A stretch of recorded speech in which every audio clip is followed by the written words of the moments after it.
Bonjour. Pour la revue de presse de Arnaud de ce 18 février, nous accordons la primeur au messager de Pius Ndiaoui qui nous dit tout des non-dits d'une mission, celle du ministre d'État secrétaire général à la présidence de la République Ferdinand Ngongo à l'extrême nord. Le quotidien déclare pouvoir nous dire la vérité au sujet du séjour de Ferdinand Ngongo à Kousséri. Franck Essomba nous informe en page 3 qu'en plus des doléances légitimes des populations en proie à des défis sécuritaires, alimentaires et environnementaux, l'une des questions posées à Ferdinand Ngongo lors de la séance de travail qu'il a eue avec des élus locaux dans le bâtiment abritant la préfecture de Kousséri portait sur la succession politique d'Amadou Ali. Décédé le 22 septembre 2022, comme nous le rappelle le quotidien, les populations espèrent qu'il soit remplacé par un fils de la région. Telle est donc la vérité sur le séjour de Ngongo à Kousséri, selon le messager. Toujours le messager qui s'interroge par ailleurs dans sa parution de ce matin sur les communications électroniques. Il se demande clairement à qui profite le réseau brouillé. En page 5 de son numéro 8458, le quotidien cherche le responsable de la dégradation de la qualité des communications électroniques du réseau Orange Cameroun. Cette interrogation émane des plaintes de nombreux abonnés de cet opérateur mobile qui, sur les réseaux sociaux, disent ne plus savoir à quel saint se vouer. De son côté, Orange accuse Camtel de coupures répétitives des liaisons de transmission en fibre optique. Une accusation qui, comme nous l'apprend le messager, n'a pas manqué de faire réagir la directrice générale de Camtel qui reproche à Orange de vouloir discréditer la qualité de son réseau de transport.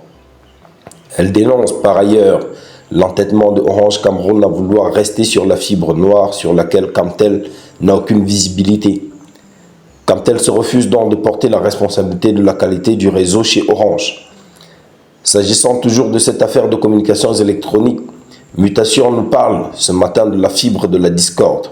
En effet, la qualité de service de communication est à l'origine d'une brouille entre Orange et Camtel, comme le fait savoir Mutation numéro 6252. Tout part d'un communiqué datant de la fin de la semaine dernière dans lequel Orange, sans langue de bois, accuse Camtel de 15 coupures de fibre optique depuis le 1er février, ce qui rend indisponible ou impacte sur la qualité de son service dans certaines localités. Camtel n'a pas hésité à déclarer que c'est parce qu'Orange dédaigne les capacités managées qui garantissent la redondance automatique en cas de coupure ou de panne au profit de la fibre noire. En clair, la solution technique employée par Orange est limitée et par conséquent, Camtel ne peut être tenu de responsable de la mauvaise qualité du réseau de l'opérateur Orange. Mutation rappelle que cette guerre de communiquer entre les opérateurs, le régulateur et le fournisseur date depuis octobre 2024. Ces sorties épistolaires visent à chaque fois à désigner le responsable de la dégradation de la qualité des services. Camtel, pour sa part, a à chaque fois dénoncé le peu de ressources déployées par les opérateurs pour fluidifier la qualité de service à leurs abonnés, sur le dos desquels ils se font pourtant de gros bénéfices. L'ART, de son côté, pointe du doigt les équipements obsolètes de Camtel, un partage de culpabilité qui pousse les utilisateurs à aller voir ailleurs comme le note Mutation.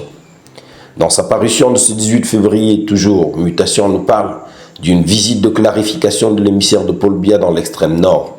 En page 7 du quotidien, il est indiqué la plus-value de la visite de Ngongo à Kousséri. La rencontre entre les élus locaux et le secrétaire général de la présidence de la République s'est soldée par un happy end selon Mutation.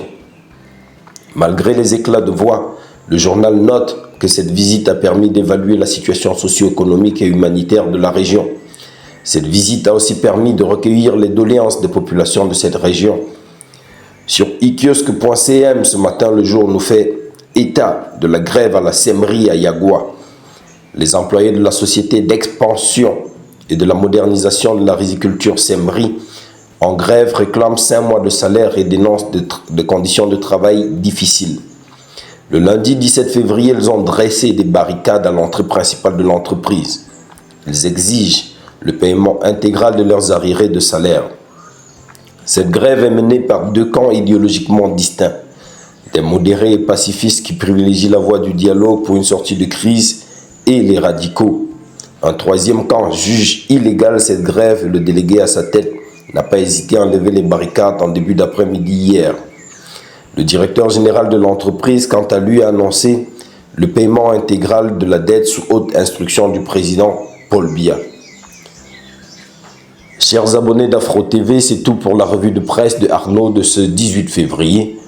N'oubliez pas, cliquez, partagez, aimez, partagez, abonnez-vous à Afro TV.